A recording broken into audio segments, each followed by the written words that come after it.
Reading your bio, you refer to yourself as a pro-aging advocate. We have to start there. What does that mean to you? So what that means to me is really helping, I would say everyone, but women in particular, really own their age and be proud of the number and chapter that they stand at and not subscribe to any of those ageist beliefs that unfortunately try to hold many of us back. So reminding women that they're truly badass in their own right. That's awesome. You're speaking my language for sure.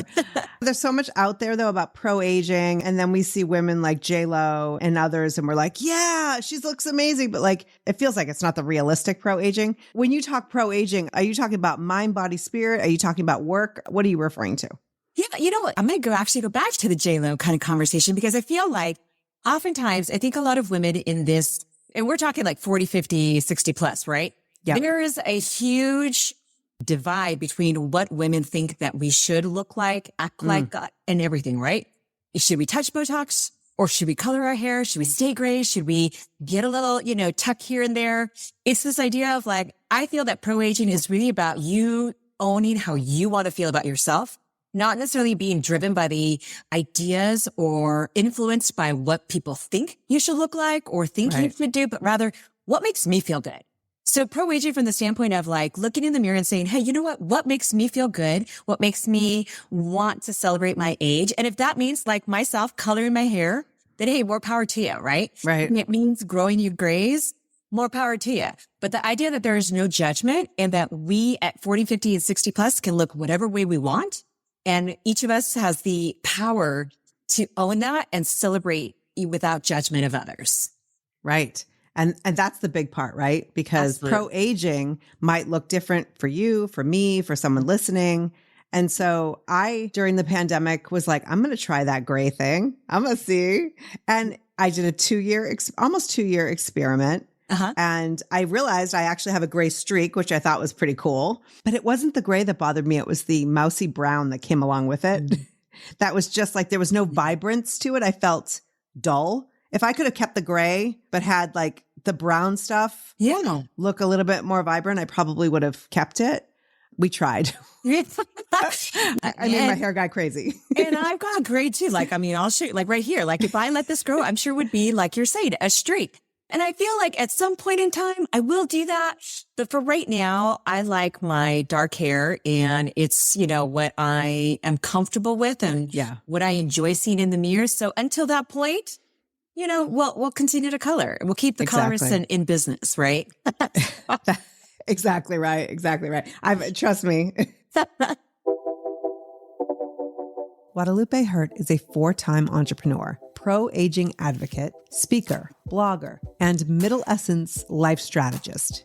Most recently, she was the co-founder and CCO of Second Act Women, a pro-age global community for women 40 and 50 plus. Through education, events, membership, and community, she helped shift ageist perspectives, inspired bold thinking, and created age-inclusive spaces that rallied women over 40 to excel in business, career, and life.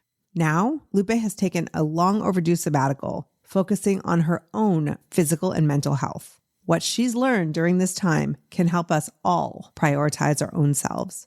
But if a self-imposed break is not something you can or want to do right now, I'm there with you. Lupe also offers some small everyday actions we can take to bring more joy, balance, and peace into our lives. This is the Grown-Ass Woman's Guide. I'm your host, Jackie McDougall. Ageism. It is a very real thing. So many women in a variety of fields are feeling less than vital and relevant to their work environment. But what if we're actually contributing to aging out of our own lives? If you have listened to the previous episodes of the Grown-Ass Woman's Guide released in 2023, you would have heard that I have taken my own action to address this aging out phenomenon by creating a production and marketing agency called Grown-Ass Creative that not only contracts brilliant, experienced women over 40, but also offers personal and professional development to bring our skills and mindset to the next level. But this is something Lupe has already been doing for years with her work as co-founder of Second Act Women.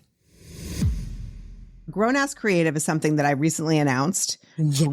Yes. And getting in front of brands and people who want to work with my company where women over 40 are celebrated and given opportunities and also given some personal and professional development so they can hone some new skills or evolve and all of that good stuff. But before that, you were doing Second Act Women. Yeah.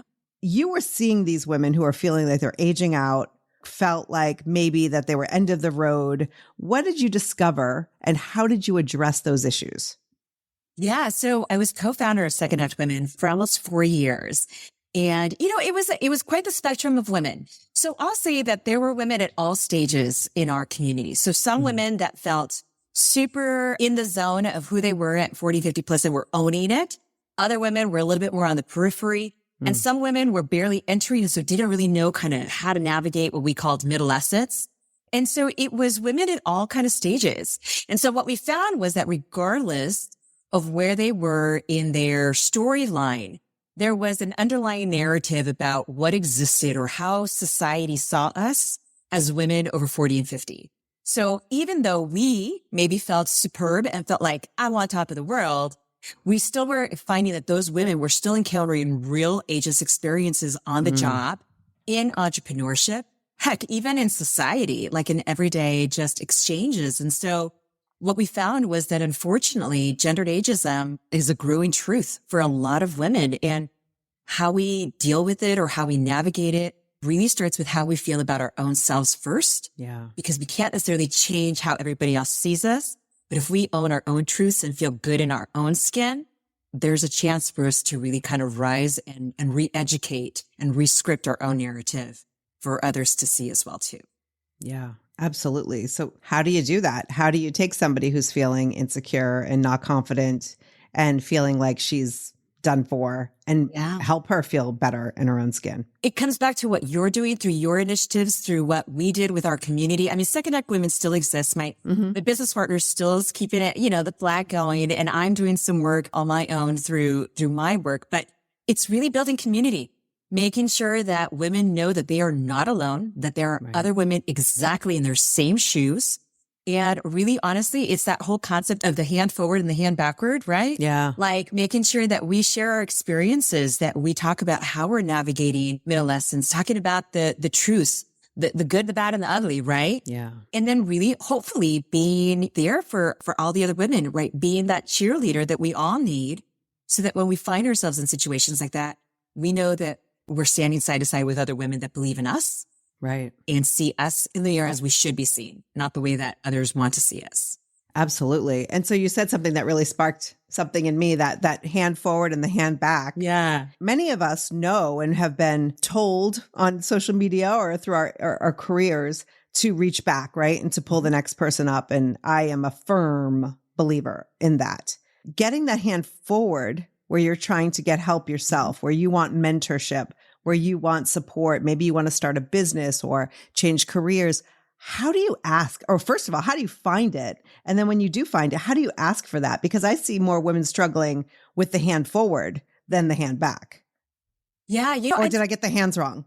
No, I agree. Yeah. I feel it comes down to always making sure that you're aware of who's in your network and staying connected. And I'm not talking that it has to be women to women. Like ideally, it would be great to find a female mentor.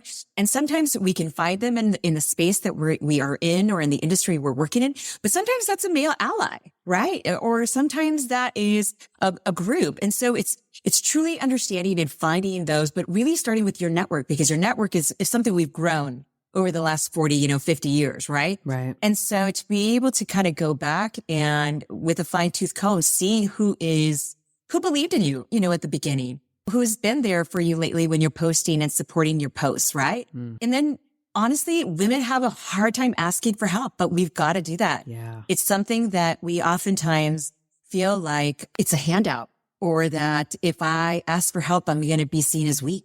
Yes. And it's quite the contrary. If we don't ask for help, then we stay limited to what we know or a circle that we can access. But if we dare to stretch beyond that and have confidence in ourselves to know that, hey, we're not asking for help, we're asking simply for guidance or for help, there's nothing wrong with that. And that can only move us forward in the right direction. Right. So now I have to ask you, do you ask for help? I do. You know what? I gotta say, before Second Act Women, I was horrible. I was that girl who was always thinking that I had to do it all by myself, even if that meant working around the clock. And now I've recognized that no, you know what? Being able to ask for help actually allows me to bring in others to the experience, A, B, also tap into the minds of other people that maybe and see things that maybe I didn't necessarily see as I was approaching a particular project or anything it might be. And then I think also thirdly, it just makes it more fun. Who wants to work by themselves? Right. And be limited to their own ideas? The more, the merrier, honestly, is really a truth here. Yeah. I think it's a problem how much we think we're supposed to know all things. Like you wouldn't go to your dentist to have them do your taxes. You know? I hope not. But as women, business owners, if you're an employee, you're supposed to, I'll speak for myself. I feel like I'm supposed to do all of it. I'm supposed to know how to do all of it. And there are certain things in business I am terrible at, or maybe I could get by, but it's not my skill set. It's not my gifts. Yeah. So why am I spending so much time trying to do that? I think it's also a little bit about this idea that you start to think, and I'm guilty of it, where it's like, oh, I'm 45. Well, I'm actually 49. So we'll use my real age, right? I'm 49. Oh, shoot. I should know this. Oh, I'm 55. I should know better. I don't want to ask my younger counterparts because then I'm going to seem like I'm not the smartest person in the room. Newsflash. It's not written anywhere that at 40, 50, 60 plus, we should be knowing it all. right. So let go of those outdated beliefs that because we are older, we should know everything, and really kind of just welcome the idea of fresh perspectives, collaboration, intergenerational thoughts. Yes. That's where I think the magic happens. Yes. I think that beginner mindset, it's like, why do we hit a certain age and we don't have it anymore? I should know this is like the death trap. Right? I know. It prevents you from evolving and growing because there's a level of shame, I think, that comes with it. Absolutely. Yeah. Shame, fear, judgment, all of that. Right. And those are just internal saboteurs, ladies, at work trying to hold us back. And when we can recognize them and say, these are not serving me, and be able to put them on the shelf and truly just work into and own and have those conversations and be forthright with what we want and be honest with ourselves about what we know and don't know, you're only bound to grow and attract people that want to help you. People want to genuinely help other people. I have never really come across people who are like, nah, you're good. You're on your own, right? If you ask sincerely and you've created great relationships, use them. You'll have the opportunity to reciprocate at some point in time too. Absolutely. And I think people want to be useful. And everybody wants to talk about themselves, right? That's why you reach out to a person and you ask them to be on your Instagram, you ask them to be on your podcast, you ask them whatever. They're like, yeah, I'll do it because we all want to share our gifts. We all want to share our voice and be heard. And so that's another level of allowing that person to share their gifts and be heard. Yes, I love that. That's so great, Jackie. Absolutely. What a shame if we didn't have a chance to share our gifts and our talents with other people. Right. Think about that. The idea that you would say, oh, I'm embarrassed that I don't know it all, and so I'm going to keep this talent to myself or not want to share it or limit its abilities or impact, that's a disservice. So, I love that idea because it's just a different perspective, right? Is all that it is. And what a powerful twist on oftentimes what holds us back. Right. I'm always twisty. I'm always twisting something. And then were you a pro with that twister, Dave? No, my body not as twisty, not as bendy as my thoughts, I guess. That's hilarious. So late in 2022, you stepped out of Second Act Women to do your own thing.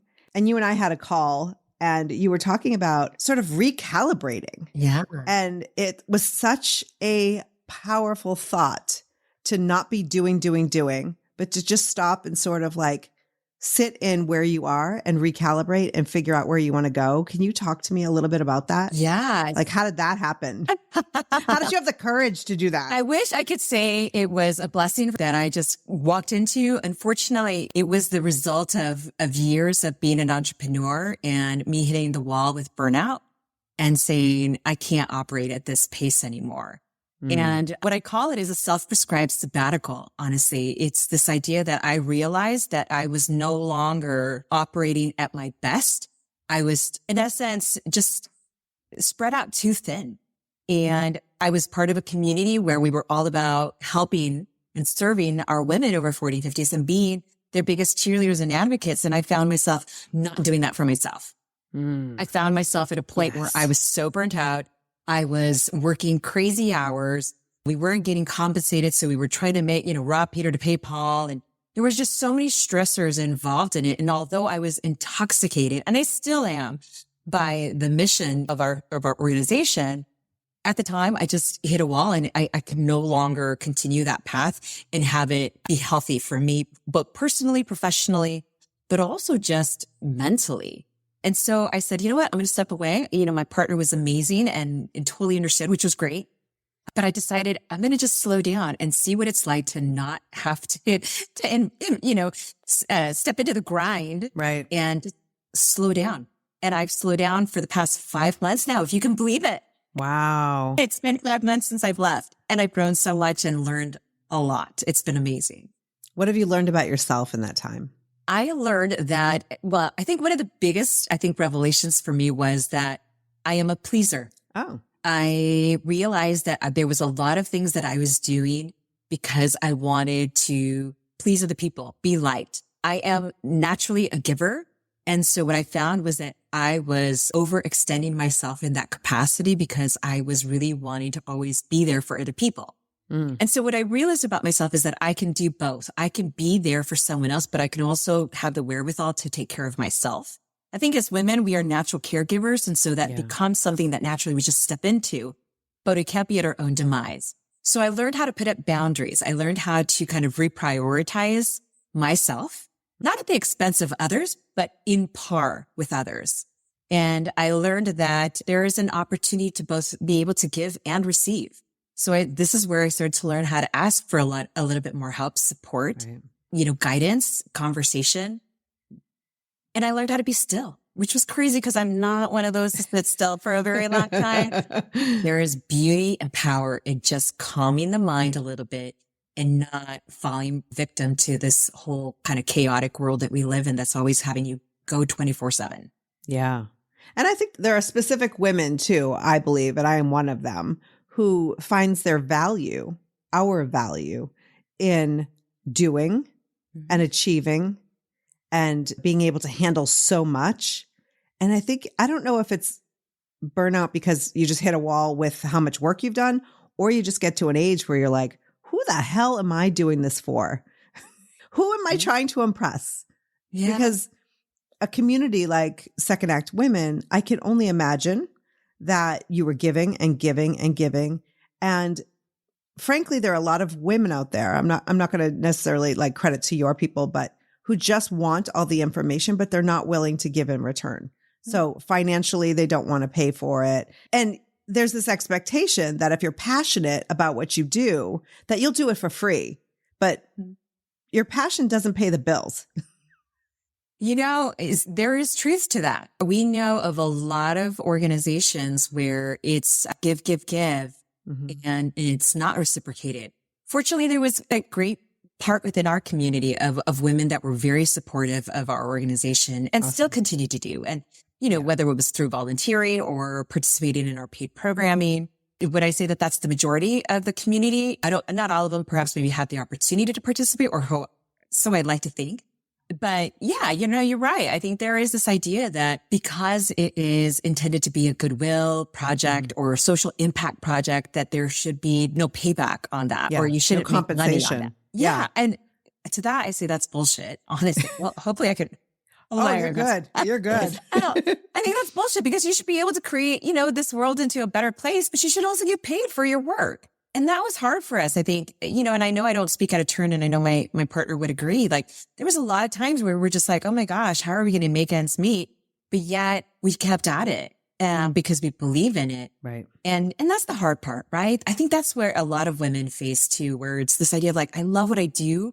I don't want to charge, or I want to charge, but maybe women can't pay this or whatever it is. No, I think we need to start breaking down those ideas and say we need to start getting paid our worth. Absolutely. Or at the very least, the value for the actual job, right? The value for what you're providing. It's really upsetting to me how many women over 40 specifically who gave so many years, decades of their lives to become as badass and grown ass as they are. And then there's this message that we send to each other where it's like, oh, well, if you're truly giving, you'll just give that to me. Like, could you imagine walking into the grocery store and being like, if you care about people, or if the grocery store was like, I don't know, some of these people can't pay for the food, so we should probably just make it free for everyone. No, I am a firm believer in scholarships, in helping those women, in reaching back and helping. A friend of mine says, like, taking the elevator down, getting them, bringing them back up, I'm all about it. And there are plenty of women who have much more money than I do, or maybe even you do, who could absolutely pay for services, who are usually the ones who are complaining more than anyone else. Yeah. Yeah. It's interesting. I've never said that out loud before. Yeah. Show me how you really feel, Jackie. I know, right?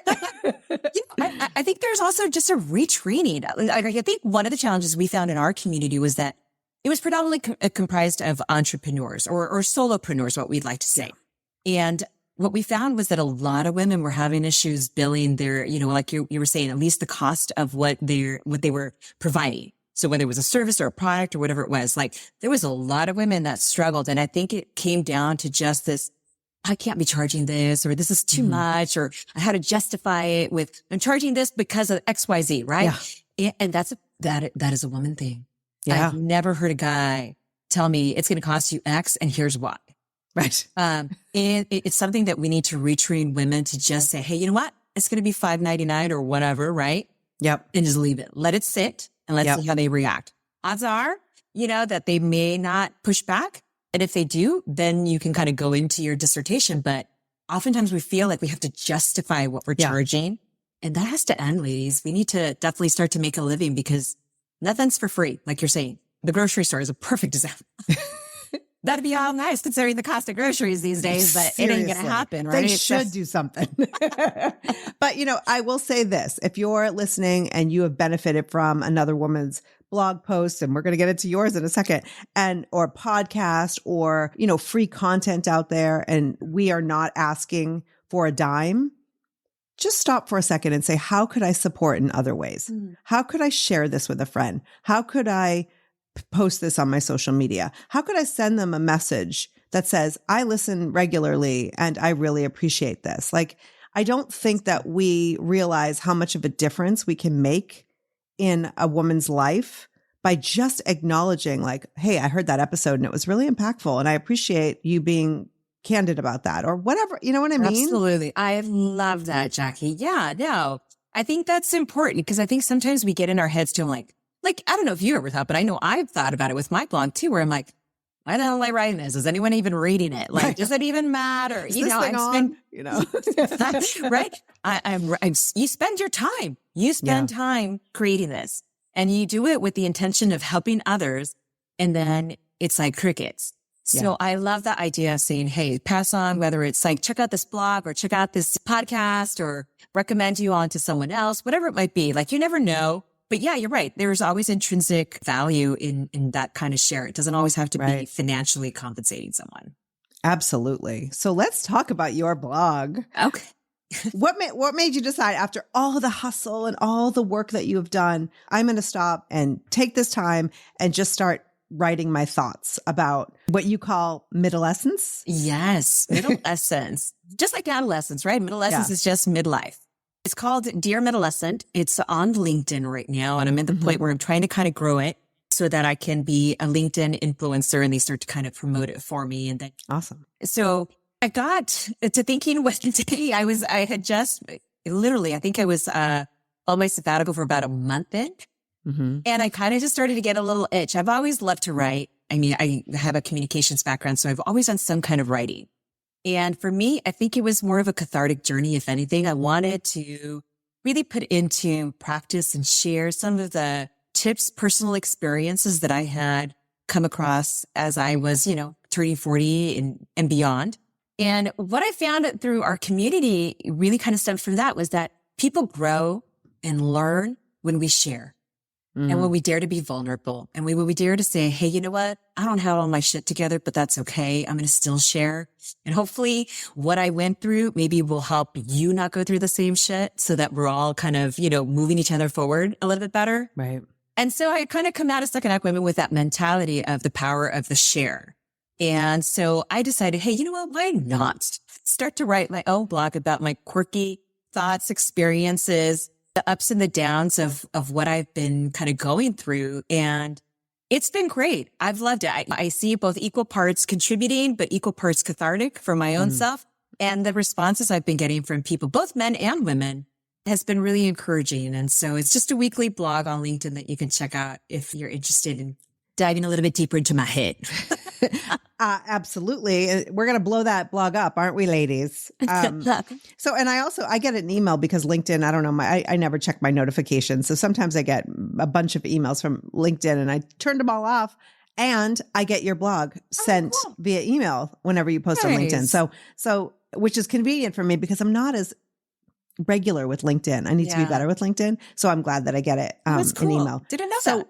Yeah. So what kind of response are you getting from women specifically about this? Like, are they feeling heard? Are they feeling seen and connected? And the second part of that is, what have you written about that you're like, whoa, this really struck a nerve? Well, if you check it out, you'll definitely see I like to be that girl who offers up a new perspective. It doesn't have to fit you. It doesn't have to be right or wrong. I just say, hey, can you think about this in a little bit of a different way? Right. So the responses to kind of address your first question has been really kind of cool because I kind of come at things from a different perspective. Mm-hmm. And this all stems from either my own thinking or I've had conversations with other people that I'm like, ooh, that's a kind of a cool idea, have been really, really eye-opening. And I think I've received, positive feedback from saying, I just didn't think about that way. So that's kind of neat. Yeah. Some of the topics that kind of women have responded to in that way of like, ooh, you've given me something to now noodle on. I talk about like not finding your passion. I'm so over this whole freaking I need to find my passion bullshit. I hate it. I hate it. I hate this idea that I have to go find it. First of all, like it's inside of us. Like I already know what I enjoy doing. I rather say, let's be curious about the world around us and explore with curiosity, take the edge off of passion, because it makes people sometimes believe like, what happens if I don't find it? What happens if I don't have one? It's like, oh my gosh, the pressure, because we don't have enough pressure on us already, right? Mm-hmm. So I wrote a pretty poignant piece about don't find your passion. I love that piece. I wrote just recently another piece about you're not enough in a good way, because oftentimes so many people struggle with this idea of like, I need to be enough. I'm scared of I'm not enough this. I'm not enough that. I'm not young enough. I'm not beautiful enough. I'm not successful enough, whatever, right? Like stop trying to be enough. I heard this really kind of interesting perspective at a conference that I attended where the speaker talked about enough being a measurement. It's just a measurement that we use, like to basically satisfy the very minimum of what the measurement needs to suffice. And so who wants to be the minimum? Nobody.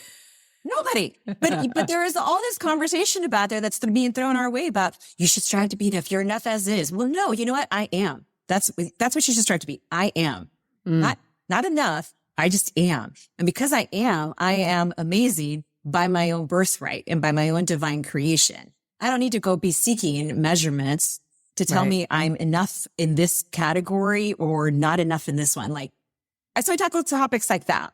Yeah. I have a perspective on enough too, that share. When people talk about like, am I enough in this way or that way? I like to ask them what the definition of enough is. Because usually it's like, I don't have enough money or I don't have enough success. Well, tell me what that success in that area looks like. So then we can figure out how to get it to be enough in that area. But then they're like, I don't know. I'm like, well, how could you ever possibly be enough if you don't even know where the bar is? Exactly. Right. And enough is so arbitrary. Like it means so many things to different people. And it's intended to be a good, a positive phrase, like you're enough. Mm-hmm.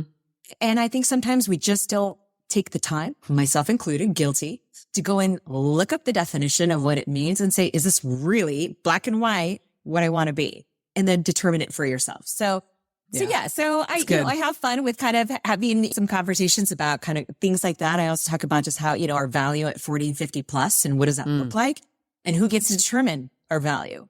What does that mean? This idea of this, I need to be at this level because I'm 40 and 50. Well, where is it written that you need to be at that particular level? It's kind of like just ingrained in us, these thoughts, these ideas that we should strive for, these fake success barometers that are out there, according to who? Right. To nobody. Well, to other people on the internet who are like posting reels about how you should 10x this and hit these many figures. And, it used to be like 6 figures. Now it's 7 figures. It's like the messaging, right, that we're getting. And so it's crazy. I'm a big believer of like, if you're opening up your phone and social media and you feel like, oh, I'm not enough, then delete whoever you're following because they're trying to make money also. Yeah. They're trying to create a business. So if what they say resonates and you want to work with them, great. But if they're just making you feel like shit about yourself, it's time to move on. Mm-hmm. I've never had girlfriends who are like, geez, Jackie, I like you, but you're just not enough. Right. Yeah. Thank God. So it's just right. I know, but it's just a different outlook. Like, but you got to kind of put those questions into your own head. Either that or surround yourself with people that will put those questions so that we're not just all blindly following what we think we should be following, but rather like engage in your life.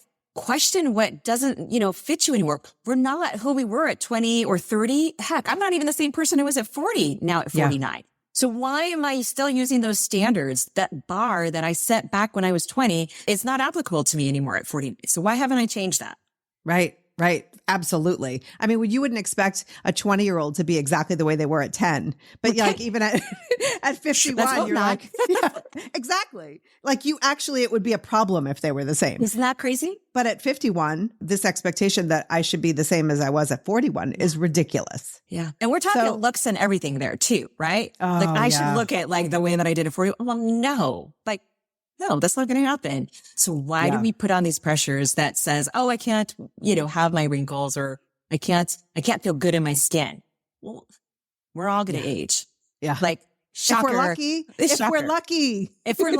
Amen to that, Jackie, for sure. If we're lucky, that is the goal of everyone. Whether they tell you or not, admit it or not, it is. Yeah. It's a privilege. Absolutely. I don't know if I ever told you, but the whole reason, so my mom died at 39. Of breast cancer. I found out I had the same gene as her at 34 and I had surgeries and the whole thing. And I just, for my whole life, thought 39 was my end game. Like that was it. Yeah. And so when I hit 40, I was like, hey, bonus time.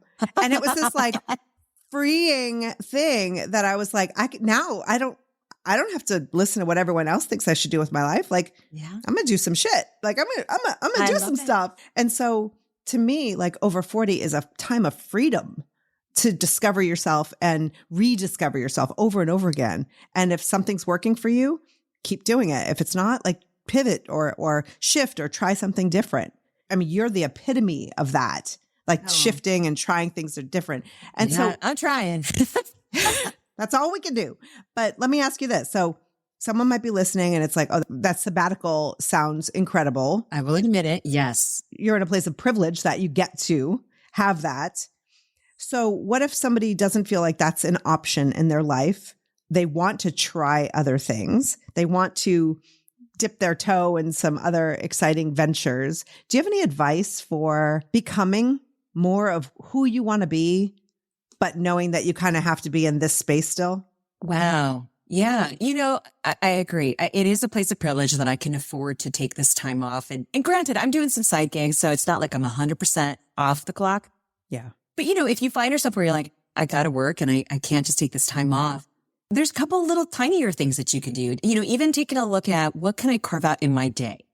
We all say, hey, go for a walk or journal or right. But is it on your calendar? Is it on your phone as a blocked out time? Is it something that you actually strive to keep, or is it something that you whimsically can do if there's time? It's optional. It's optional. Exactly. Mm-hmm. So I would say, hey, you know what? Start to put some boundaries about what you want to do and what does taking time off look like? Is that taking one day off over the course of a month? Is it course over a week? What do you do during that time? Do you go for a walk with your dog? Do you meditate? Identifying what at least brings a sense of calm. But then it also can even take the form of, you recognizing if I'm taking on too much at work, knowing how to say no. I mean, that's a way to honor and kind of take that time back and own your time and say, instead of saying yes to everything, own what you say yes to and what you say no to. And so start to create those boundaries so that you free up a little bit more of your time and you're not feel like you're just in a washing machine on auto spin in essence, right? Right. And it could be also very well as, hey, if you get a recharge from going to a conference for some personal development or taking on a new class or whatever it be, again, carve out the time, honor yourself in that way. And you will go a mile in the benefits that you'll reap from that when you start to say, I'm going to fill my life with little things that make me happy or that bring me joy or that help me relax. Before you know it, it's a compound effect. And then you're like, I want more. And then you'll start to figure out that, oh my gosh, there are more hours in the day than I thought. Right. And what can I do with that? And it's so empowering when you start to figure out that I've got a little bit more control over my day with how I show up and what I choose to engage in versus letting life just run me over and I'm just co-pilot on it. Yeah. I think we've all been there at some point where I remember I was working on a job recently and I thought, oh, well, I have no time. I work 80 hours and it was a very intense position at that time. But in hindsight, I'm like, how self-absorbed was I that I thought I couldn't actually get on my bike for a half an hour or take a walk, or I was in that state of that martyrdom that we can do, especially Gen X women. We're so good at it, where it's like, I am so valuable in this position that I couldn't possibly, my kids need me to make them this well-balanced, nutritious meal. No, they don't. I have teenagers. Go get yourself some crap in the kitchen, Yeah. We live in a time where we glorify busyness. Yes. I totally, like you hit a chord right there when you're like, that I am so valuable that I've got no time. You know what? If God forbid you pass tomorrow, they're not going to say, oh my gosh, she was just like everywhere and she was always where I needed her to be. They're going to remember you for the interactions, for the positive exchanges, for the special moments, those impromptu kind of little escapes or whatever it would be, for the person that you are. They're going to remember you for that, not for all the deadlines that you hit or for, the projects that you kind of kept. So why is it that we feel that we have to constantly be that busy bee?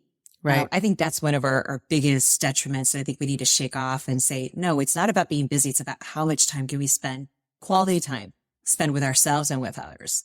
Right. And we're discovering, especially right now, a lot of people getting laid off that, this loyalty that we give to our businesses and to our jobs, it's not reciprocal. Unfortunately. That things could go sideways. And I don't mean that to scare anyone or to be negative. I mean it in a way to free you up. It's a reality. I'm going to show up. I'm going to do the best I can possibly do in this position. And I'm also going to prioritize myself because this is not everything. Yes. That's exactly it. It's not everything. We're a compilation of multiple things. And I think when we really work and operate and live in our values, that's where I think the light really kind of opens up for us and we start to see, what do I value? If the work that you're doing is something that you value, that's great. But there's got to be other things that you value. So how are you prioritizing? Are they getting 5% of your time? Is it 50-50? Is it 10%? And when we start to see how that looks on paper, then we can determine, oh, wow, I am really out of whack here because I'm prioritizing this over everything else that I say is important to me. Right. The idea is like, let's bring some balance. Now, it's not going to always be balanced, but there has to be, it can't be too big of a divide where we're completely lopsided and not feeling like we're honoring what's important to us because we're not going to always have that in our lives. So cherish what you do and have it in your life right now because we never know what tomorrow holds. You're absolutely right. So speaking of tomorrow, okay, what's next for you? Ooh. Well, do we get a sneak peek? Yeah. You know what? So I put a couple of things that were a priority to me this year that I wanted to do. And so travel is one of those that I kind of put out there. So we've got a couple of trips planned, but I'm also actually in conversations with a pretty big hotel brand that I could be landing a really kind of cool contract side gig with. And if I'm able to secure that, then that would allow me to do some travel on their dime, which will be great, but also be able to kind of explore and so satisfy my wanderlust a little bit. And then I'm also talking to another organization that's doing some really kind of cool pioneering work here in Denver, helping people over 40 and 50 find their next act as well. Very similar to kind of my work with Second Act Women, but in a different setting. And so I'm excited about what that will bring forth. But honestly, girl, I think I'm going to welcome my 50 in June, which I'm excited about. Nice. And really, honestly, just remember to enjoy life. I want to do that. And I want to be more cognizant, regardless of whatever job I take. I'm going to definitely pay attention to where my values lie and what's important and the lessons learned during this time off. I love that. And I love the idea that you want to do more traveling. And so then you maybe seek out or discover opportunities within the travel world so that you can kind of get what you want and feel like, oh, the work that I'm doing will lend to this value that I want. So if you're out there and you're listening and you're like, what do I want in my life? Like maybe there's some work you can do. Absolutely. Yeah, for sure. You never know what talents you can bring in. And that's really taking a look at both your hard skills and your soft skills. Don't forget those famous soft skills of ours, because you never know how those can be applied in different ways to move you forward and inch you closer to what you want to do and what you enjoy doing. Yeah. I think I'll have to have you back and we could do a whole episode on soft skills and how valuable they are. I would love that. Lupe is a prime example of a woman who is unafraid to ask herself what she wants today, right now, and take the action to make it happen. And she's always ready to reach that hand back to uplift other women along the way. Honor the woman that you see in the mirror. Honor her 100%. Love on her like no tomorrow, because of the fact that you are her biggest advocate. You are her biggest champion. And you are the person that's either going to lead her to success by your own definition, or you're going to take her down a path of trials and tribulations. So make sure that when you are in a situation where you're not 100% sure where to go, look in the mirror, ask her, what would you do? And then honor her in that right and move her forward. Don't let anyone stand in your way, because girl, you got this. Oh, that is so powerful. It's perfect ending. Guadalupe, thank you so much for being here, for doing this. Thank you. I feel like this is the first of many collaborations that we will have. I love it.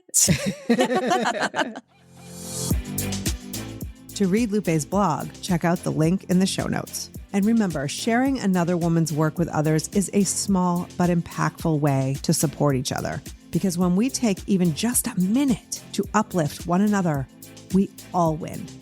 Thanks for listening. Follow grownasswoman.guide on all the social channels and join our free and private Facebook group.